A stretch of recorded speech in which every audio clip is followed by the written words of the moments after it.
അൻസാർ എന്നെ ചതിച്ചാണ് നേതാവേ. എന്നെ വിളിച്ചുകൊണ്ട് നേതാവിന് എതിരെ എന്നെ കുറിച്ച് ഒരുപാട് അപകീർത്തികളൊക്കെ പറഞ്ഞു.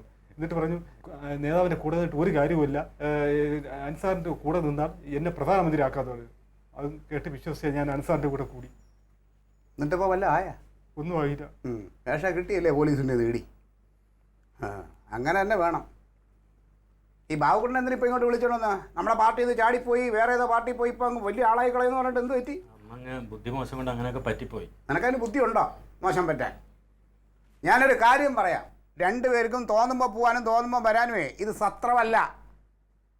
സത്രം എന്ന് പറഞ്ഞാൽ മനസ്സിലായോ? ഇല്ല, മനസ്സിലായില്ല. അയ്യോ, ഇത് ലോഡ്ജ് അല്ല, ഇത് പാർട്ടി ഓഫീസാണ്.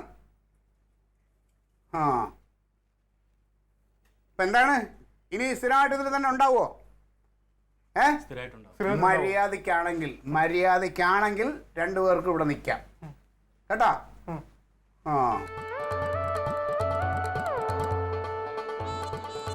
അതെ, എന്താണ് രണ്ടാളും എന്തോ മലങ്കോട് കൊണ്ടുവന്നു പറഞ്ഞു? നമ്മുടെ പ്രസിഡന്റ് ചില അനാവശ്യ ഇടപാടുകളുണ്ട്. അനാവശ്യ ഇടപാടുകൾ. അനാവശ്യ ഇടപാടല്ല, അനാശാസ്യം. രണ്ടെണ്ണം ആവശ്യമില്ലാതെ ഒരു നല്ല മനുഷ്യനെ കുറിച്ച് അതൊന്നും പറയരുത്. നീയൊക്കെ പാർട്ടിയിൽ നിന്ന് മാറിയപ്പോ എന്നെ കുറിച്ച് പറഞ്ഞതൊക്കെ ഞാൻ അറിഞ്ഞു കേട്ടാ. ഇത് അതുപോലെയൊന്നല്ല, വളരെ കഷ്ടപ്പെട്ട് കണ്ടുപിടിച്ച കാര്യങ്ങളാണ് പറയുന്നത്. നിങ്ങൾ എന്തോന്ന് കണ്ടുപിടിച്ചെന്ന് പറഞ്ഞുകൊടു. നമ്മുടെ പ്രസിഡന്റ് LP സ്കൂളില്ലേ, LP സ്കൂളിന്റെ പുറകില് ആള് ഒഴിഞ്ഞ ഒരു വീടുണ്ട്. ആ വീട്ടില് പ്രസിഡന്റ് ചില പോക്കുവരവുകളൊക്കെ ഉണ്ട്. ആ വീട് അയാള് വാങ്ങിയിട്ടുണ്ടാവും ആ സ്ഥലമൊക്കെ. അപ്പൊ പോക്കുവരവ് ചെയ്യണമല്ലോ, അത് അതിന്റെ കാര്യങ്ങൾ അങ്ങനെയല്ല. പിന്നെ രാത്രിയാകുമ്പോൾ വേഷം മാറി ഒരു സ്ഥിരമായിട്ടുള്ള ഒരു സന്ദർശനം ആ വീടുമായിട്ട് സത്യത്തിൽ നിങ്ങൾ കണ്ടോ? നമ്മൾ കുറെ ദിവസമായി വാച്ച് ചെയ്തുകൊണ്ടിരിക്കുന്ന കാര്യമാണ്. ആള് നമ്മുടെ പ്രസിഡന്റ്. നമുക്കിത് കൈയോടെ പിടിക്കണം നേതാവേ, എന്നിട്ട് ആ പ്രസിഡന്റ് നാറ്റിക്കണം. അയാൾ എന്തെങ്കിലുമൊക്കെ കാണിച്ചോണ്ട് പോട്ടെ, നമ്മളിപ്പം നാറ്റിച്ചിട്ട് നമുക്ക് എന്താ ഗുണം? ആ പ്രസിഡന്റ് കളി പുറത്തായി കഴിഞ്ഞാലേ ഇതിന് ഗുണം ആർക്കാ? ആർക്ക് ഗുണം? നേതാവിന്.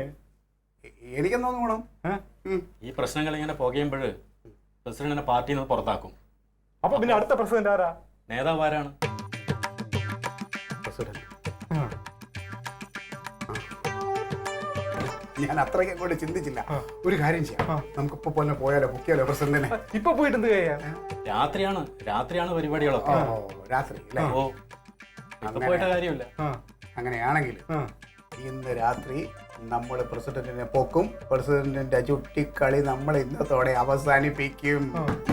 ഇത് കഴിഞ്ഞ പിന്നെ ഞങ്ങളാരാ? നിങ്ങളാരാ? നേതാവിന്റെ ഇടങ്കയും വലങ്കയുമായിരിക്കും. പ്രസിഡന്റിന്റെ കാര്യം ഇന്നത്തോടെ അവസാനിപ്പിക്കും. നാളെ മുതൽ പ്രസിഡന്റ് കസേരയിലിരിക്കുന്നത് ഞാനായിരിക്കും.